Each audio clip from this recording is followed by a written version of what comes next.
కాస్త తన నోటిలో మాట దాగదు కదా. నేరుగా అపర్ణ ఇందిరాదేవి దగ్గరికి వెళ్తుంది. వదిన గారు, అత్తయ్య గారు, మీకు ఒక విషయం చెప్పాలి. మీరు ఎవరికీ చెప్పనంటేనే, ఎలాంటి హడావిడి చెయ్యనంటేనే మీకు చెప్తాను. నాకు మాట ఇవ్వండి అంటూ చెప్పేసరికి మాట ఇస్తారు. రాజు అదే అల్లుడు గారు బ్రతికే ఉన్నారు, కానీ గతాన్ని మర్చిపోయారు.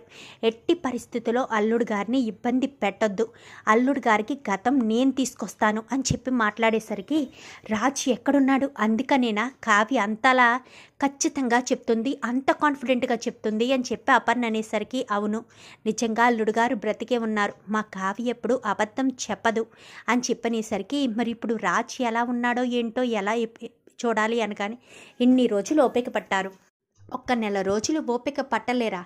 నెల రోజులు ఓపిక పడితే ఖచ్చితంగా అల్లుడు గారు మామూలు మనిషి అయ్యేటట్టుగా నేను కావ్య ఏదో ఒకటి చేస్తాము అని చెప్పి ఇంకా కావ్య అయితే కనకమని బయటకు వచ్చేస్తుంది.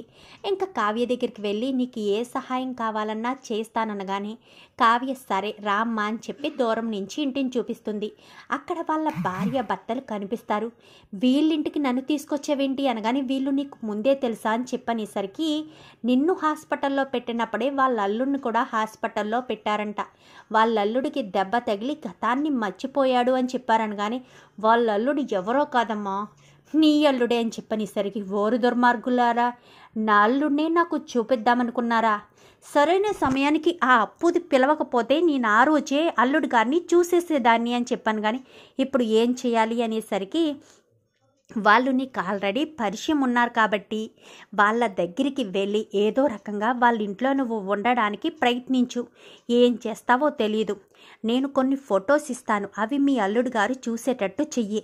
అవి మా పెళ్లి ఫొటోసు, మేమిద్దరం క్లోజ్గా ఉన్న ఫొటోసు. ఆ ఫొటోస్ చూస్తే ఆయనకి ఏదైనా గతం గుర్తు రావచ్చమ్మా అని చెప్పనేసరికి సరే కావ్య, ఫొటోస్ అయితే ఇవి, వాళ్ళ దగ్గరికి ఎలా వెళ్ళాలో ఏం చేయాలో నేను ఆలోచిస్తాను అనగానే మనకి ఎక్కువ సమయం లేదమ్మా, నెల రోజుల్లో మీ అల్లుడు గారికి గతం గుర్తొచ్చేయాలి అనగానే ముందుగానే గుర్తొచ్చేస్తుంది, ఎలాంటి ఇబ్బంది లేదు, అల్లుడు గారే నీ దగ్గరికి పరుగున వస్తారు, వచ్చేటట్టు నేను చేస్తాను కదా అంటూ ఇంకా కనకం అనేసరికి కావ్య చాలా సంతోషపడుతుంది. ఇంకా ఒక రోజైతే వాళ్ళు గుడికి వెళ్ళి తిరిగి వస్తూ ఉండగా ఆ కనకం కావాలని వాళ్ళకి కనిపించేటట్టుగా కూర్చునేటట్టుకి బాగున్నారా మీరు, మీ అల్లుడు గారు పరిస్థితి అనగానే అల్లుడు గారి పరిస్థితి ఎలా ఉన్నా మా అమ్మాయిని పెళ్లి చేసుకోవడానికి అభ్యంతరం చెప్తున్నారు, గతం గుర్తులేక అల్లుడు గారు ఇబ్బంది పడుతున్నారు అని చెప్పాను. కానీ అవునా, అయ్యో పాపం, సరే మీ అల్లుడు గారిని చూడడానికి నేను రావచ్చా అని కనకం అడిగేసరికి అయ్యో తప్పకుండా రావచ్చు, అసలు మీకు ఆ రోజే చూపిద్దామనుకున్నాను, కానీ మీ అమ్మాయి ఎవరో పిలవడంతో మీరు వెళ్ళిపోయారు, వెళ్దామండి ఇప్పుడు అని చెప్పాను. కానీ సరే పదండి అని చెప్పి ఇంకా అందరూ కూడా గుడి దగ్గర నుంచి బయలుదేరి వెళ్తారు.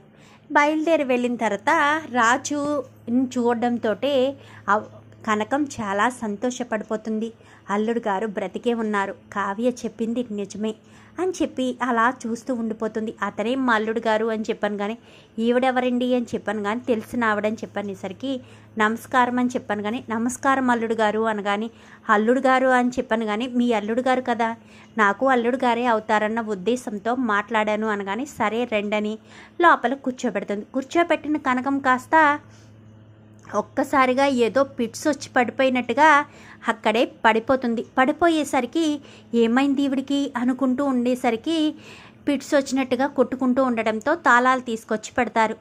నాకు కొంచెం ఒంట్లో బాగోలేదండి, ఇంట్లో మా వాళ్ళు కూడా లేరు, అలా ప్రశాంతత కోసం గుడి దగ్గరికి వచ్చాను అనగాని అయ్యో మీ వాళ్ళు లేరా, మీరు ఇలా ఒంటరిగా ఉంటే ప్రమాదం కదండి, మీ వాళ్ళు ఊరి నుంచి వచ్చేంత వరకు మీరు ఇక్కడే ఉండండి అంటూ ఇంకా యామని తల్లి చెప్పేసరికి సరేనండి ఇక్కడే ఉంటాను, మీకు ఇబ్బంది ఏమీ లేదు కదా అని చెప్పాను. కానీ నాకేం ఇబ్బంది లేదు, మీరు ఇక్కడ ఎన్ని రోజులు కావాలితే అన్ని రోజులు ఉండొచ్చు అని చెప్పాను. కానీ చాలా థ్యాంక్స్ అండి, కొంచెం గది చూపిస్తే నీరసంగా ఉంది పడుకుంటాననగానే సరే రండి అని చెప్పి గది దగ్గరికి తీసుకువెళ్ళి గది చూపించేసరికి గదిలోకి వెళ్ళడంతో కావ్యకు ఫోన్ చేసి నేను ఇక్కడ సెటిల్ అయిపోయాను అని చెప్పనేసరికి సరే అమ్మా వీలు చూసుకుని మీ అల్లుడు గారికి మాత్రమే ఫొటోస్ కనిపించేటట్టు పెట్టు.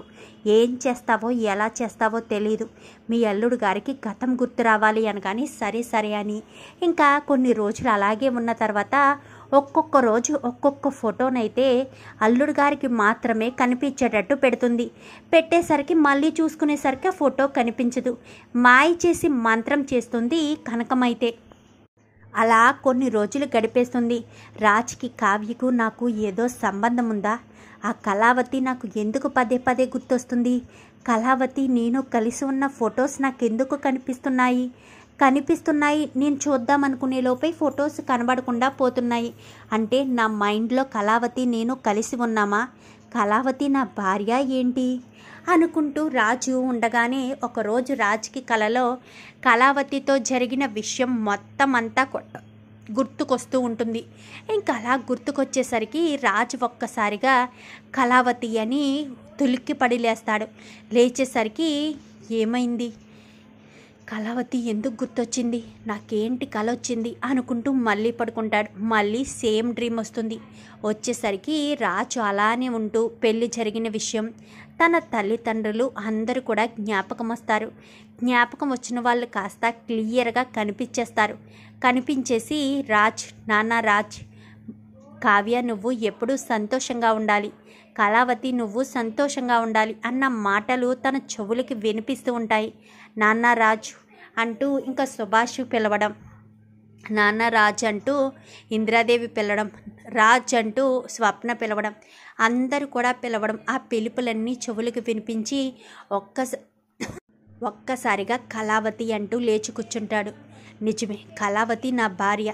మరి యామిని అనుకునేసరికి యామిని విషయం కూడా గుర్తొస్తుంది.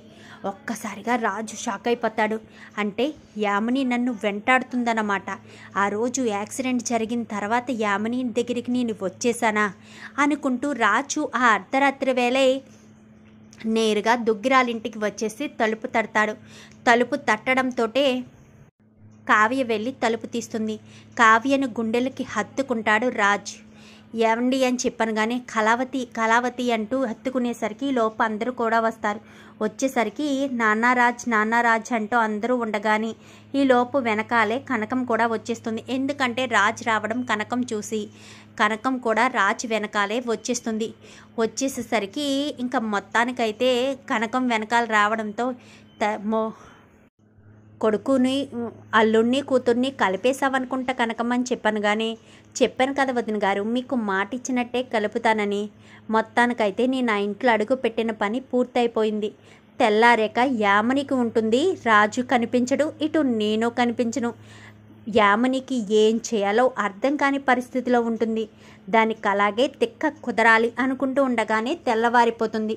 తెల్లవారిపోయేసరికి రాజు లేకపోవడంతో యామిని ఇల్లంతా వెతికేస్తుంది.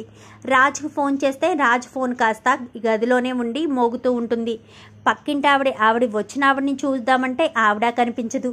ఏంటి మమ్మీ ఆవిడ కనిపించట్లేదు, రాజు కనిపించట్లేదు, ఏమయ్యారు? రాజుని ఏమన్నా ఈవిడ తీసుకువెళ్ళిపోయిందా? అసలు రాజు ఈవిడికి సంబంధమేముంది? ఈవిడ ఎందుకు వచ్చినప్పటి నుంచి రాజుతో మాట్లాడుతూ ఉంది?